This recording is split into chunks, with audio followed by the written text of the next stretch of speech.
زمان كانوا بيقولوا إن الإحساس نعمة، بس للأسف مش كل الناس الإحساس عندهم بيبقى نعمة، لأن في ناس عندها الإحساس نقمة.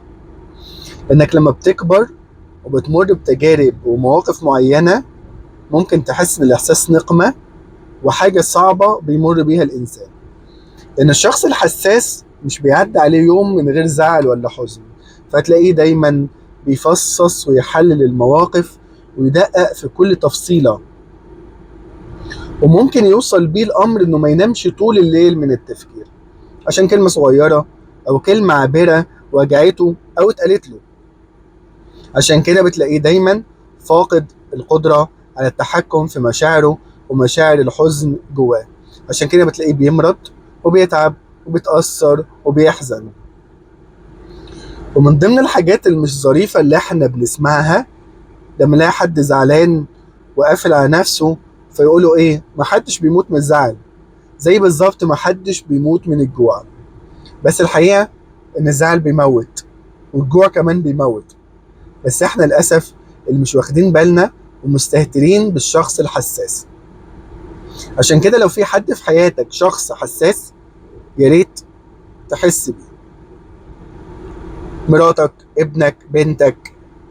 اوعى تسيب حد زعلان حساس، لانك بتألمه وبتوجعه بزيادة. اسمعه، طيب خاطره، وحس بيه وحس بألمه ووجعه، واديله لمسة حب، على حضن دافي، على شوية حنان، على كلمة طيبة، لأن شوية الحاجات البسيطة زي كده بتسنده. كلمة أنا جنبك، سلامة قلبك من الوجع والزعل، القمر ده زعلان، احنا كلنا هنا جنبك، كل حاجة في الدنيا فداك، المهم ان انت تبقى كويس وانا جنبك لحد ما تبقى كويس. كلها كلمات بس بتسند القلب. قول له تعالى نفكر بصوت عالي سوا، قول له تعالى نلاقي حل احنا الاتنين لحد ما نحل المشكلة دي. قول له ما تيجي نخرج كمان شوية ونتفسح وننبسط. حاجات بسيطة لكنها عظيمة، وثوابها عند ربنا عظيم جدا. ليه بنقول على الإنسان إنسان؟ لأن الإنسان عمره ما هيكون إنسان لو تصرفاته مع الآخرين ما فيهاش إنسانية.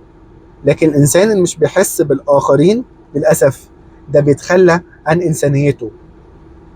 الكلمات البسيطة مش بتكلفك حاجة، بس بتحيي شخص من الوجع والألم النفسي. وعلى فكرة الشخص الحساس زي ما أقل حاجة بتزعله وبتوجعه، أقل حاجة برضه بتفرحه وبتبسطه وبتخرجه من وجعه وحزنه وألمه. عشان كده دايما طيب قلوب الناس الحساسة بكلمات بسيطة وأفعال بسيطة بتسندهم وتسند وجعهم وتخليهم يتعافوا بسرعة، وتبقى أنت كده قدمت خدمة عظيمة ليهم.